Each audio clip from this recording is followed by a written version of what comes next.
老板把盒饭扔进水里，也不愿意便宜眼前这个男人。男人已经饿了3天3夜，眼前的盒饭能让他原地复活，掏出全身家当却还差9毛钱。他想唱首歌来抵消不足，老板却认为他在调戏自己。现实的世界就是这么残酷，没有钱就会被人看不起。这个年轻的小伙子是个街头歌手，可匆忙的行人很少会施舍他。饥肠辘辘的他甚至翻找垃圾堆。这天，詹姆斯在街上寻找睡觉的地方，一个朋友在车里叫住了他。詹姆斯赶紧进到车里暖和一会儿，这才知道是一个粗心的车主忘了锁门。两人就这样在车里睡了一夜。第二天车主来开车时，朋友吓得直接开门跑了，可詹姆斯却怎么都叫不醒。等他再次醒来时，已经身在医院。原来詹姆斯还是个瘾君子，最近正在戒毒。昨天车里的朋友拿出一小包毒品，不料詹姆斯没能经住诱惑，他对自己的行为十分后悔，不断地向医生道歉。可医生已经听够了他的道歉和保证，即便这样，医生也没有放弃詹姆斯，给他开了一些替代药物来缓解痛苦。医生担心他在街上会失去生活的动力，帮他申请了救济住房。这里虽然简陋，但却能够遮风挡雨。詹姆斯心情大好，再次燃起生活的希望，只能用再次保证来感谢医生的帮助。晚上，詹姆斯泡上久违的热水澡，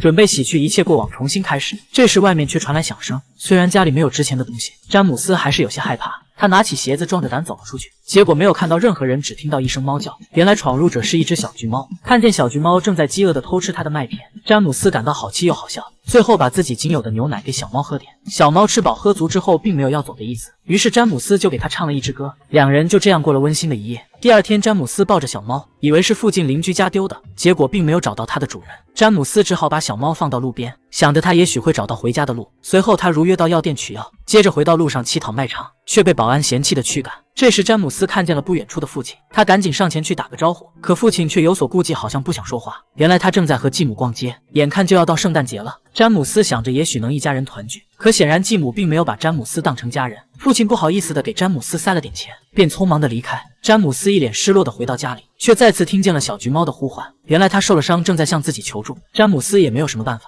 却碰巧遇见了养宠物的邻居贝蒂。贝蒂简单查看了橘猫的伤口，告诉他应该去兽医站寻求帮助，还给小猫起了个名字鲍勃。随后鲍勃就被带到了兽医站。鲍勃对于这里的其他宠物有些害怕，詹姆斯就在一旁不断的安慰他，仿佛自己就是鲍勃的主人。治疗结束后，詹姆斯才知道这里治疗免费，但是养伤的药却是收费的。詹姆斯看了看鲍勃，把1周的伙食费都交了出来。回到家后，没有养猫经验的詹姆斯不知道如何让鲍勃吃药，只好再次找到邻居贝蒂帮忙。贝蒂也确实练过，鲍勃配合的就把药吃了，随后还给了鲍勃一盒猫罐头。和詹姆斯也因为小猫的关系聊了很多，詹姆斯也按照贝蒂的叮嘱，悉心的照顾鲍勃。为了能让鲍勃健康成长，便为他做了绝育手术。显然鲍勃并不满意他们私自做了决定。为了生计，詹姆斯准备回到街上唱歌，鲍勃随后就跟了出来。詹姆斯告诉他自己要去工作，不能带着他，鲍勃只好失落的往回走去。不一会，公交车就来了。詹姆斯上车之后，一个橘黄色的身影溜了进来。鲍勃在1层没找到詹姆斯，就顺着楼梯爬上2楼。詹姆斯没想到鲍勃竟然跟了上来，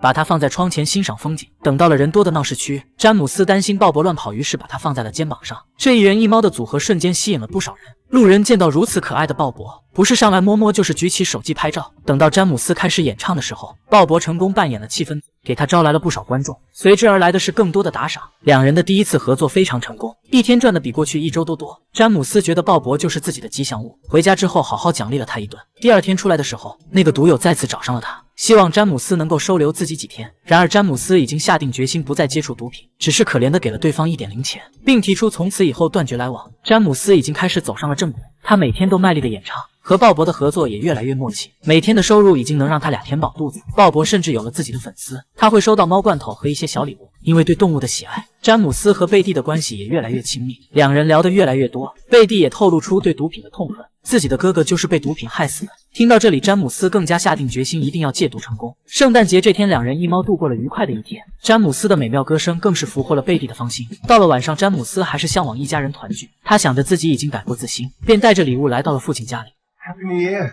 显然父亲对他的不请自来不是很欢迎，詹姆斯直接就走了进去。本想和2个同父异母的妹妹说说话，等来的却是妹妹们的厌恶和辱骂。詹姆斯想介绍鲍勃和他们认识，没想到妹妹们对猫过敏，吓得大声尖叫，尖叫声把鲍勃也吓得够呛。他四处躲藏，不小心打碎了花瓶，还弄倒了圣诞树。这一番大闹直接惹毛了继母。乔治不想父亲为难，带着鲍勃离开，孤独寂寞的情绪顿时涌上心头。好在有鲍勃的陪伴，詹姆斯依旧带着他在广场唱歌。这时一个男人没有看好自己的狗，那条大狗在詹姆斯的包上尿尿，可狗主人却蛮不讲理，路人看不过去为詹姆斯抱不平，结果引发了一阵骚乱。随后警察将他们都抓了起来。直到第二天医生才将他保释出来。詹姆斯因此被禁止6个月不能在街头卖淫。医生告诉他很快就要戒毒成功，千万不要再出什么岔子。詹姆斯赶紧来到药店吃药，结果这一幕刚好被来买药的贝蒂看见，气得他转身就要离开。詹姆斯赶紧上前解释自己正在戒毒，之所以隐瞒是担心贝蒂会离开他，然而这已经是贝蒂的底线，他无论如何都不会和詹姆斯在一起了。好不容易生活走上了正轨，结果却在同一天丢失了工作和爱情。现在唯一留在他身边的就只有鲍勃。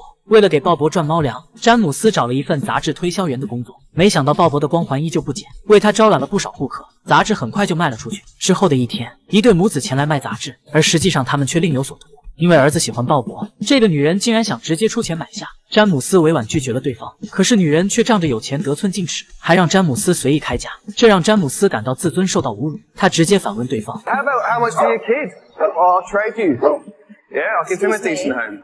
女人生气地把杂志摔在地上，鲍勃又一次被吓跑了。詹姆斯一路追寻都没有找到。接下来几天，他几乎翻遍了周围所有的角落，却依然没有鲍勃的身影。在詹姆斯眼里，鲍勃已经不再是普通的宠物猫，他就是自己的家人，更是自己的精神支柱。没有了鲍勃的陪伴，詹姆斯变得越发颓废。他整日在家等待鲍勃的回来。这天，他听见外面有人说话，原来是个毒品贩子来到了附近。精神萎靡的詹姆斯走了出来，毒贩告诉他自己什么货都有。詹姆斯犹豫了一会，回答了对方 I want my cat. I'm looking for a ginger cat. Have you seen it anywhere?在最后关头，詹姆斯终于克制了欲望，也许上天是对他坚持的礼物。鲍勃再次出现在厨房，詹姆斯高兴地上去又搂又亲，自己即将冰冷的心再次被温暖。为了让鲍勃不再离开自己，詹姆斯决定让自己生活得更好，而首先要做的就是要彻底戒除毒品。医生告诉他，那将是一个非常痛苦的1周。然而詹姆斯认为有鲍勃陪着自己肯定没问题。接下来他将自己和鲍勃关在家中，只过了1天就开始痛苦难耐，戒断反应带来的疼痛焦躁不安，让詹姆斯时不时的颤抖呕吐。可当每天承受不住的时候，他都会去看看一旁的鲍勃，仿佛鲍勃一直都在为他加油打气。1周的时间终于过去了，清晨耀眼的阳光照耀在床上，詹姆斯轻松地睁开双眼。这一刻，他知道自己终于成功了，整个人的精神状态完全不一样，更加阳光，更加自信。医生恭喜他终于战胜了自己，问他接下来要做什么。詹姆斯第一个想见的就是自己的父亲。这一刻，他不再唯唯诺诺，取而代之的是男人的自信。他告诉父亲自己已经完全戒毒了，他为自己之前的行为向父亲道歉，也不会责怪父亲放弃了自己。这时，父亲掏出钱包，拿出了一张他小时候的照片。I didn't give up on you. I was ashamed of myself. I didn't know how to be your father. I'm the one who needs to apologize. 这时继母在屋里询问父亲在和谁说话，父亲终于不再闪躲，而是大声地说他在和自己的儿子说话。这一刻，两人的关系也终于回到从前。不久之后，一家报社找到了詹姆斯，对他和鲍勃的故事很感兴趣，希望詹姆斯能把他俩的故事写成书。不久后，一本名为《流浪猫鲍勃》的书出版了，刚一发布就吸引了大量的读者，无数人为鲍勃的故事感动，詹姆斯也成了畅销书作家，甚至开启了签名售书和演讲。这一刻，他不再孤单，身边有父母，有女友，还有一只拯救他的猫。虽然这是一部看起来平平无奇的电影，但是它象征着我们生活中每一个平平无奇的你。人生的路上有着无数的考验与磨难，但只要你能找到那只引领你向前的猫猫，你就会冲破迷途走向光明。